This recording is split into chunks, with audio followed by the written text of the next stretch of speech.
How to hide your following list on Instagram. If you found this video helpful, drop a like and subscribe. All you got to do is go ahead and open up your Instagram application. Then from here on the bottom right, just go ahead and click on your profile icon.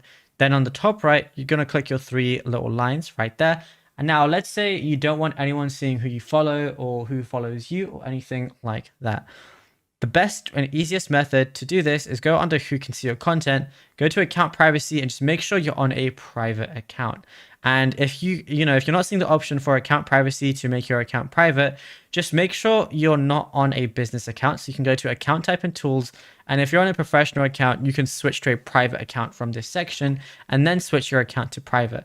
Unfortunately, anyone who is following you while your account is private, they're still going to be able to see who you follow and stuff. Instagram doesn't have a feature where you can hide your following and followers list from people that already follow you.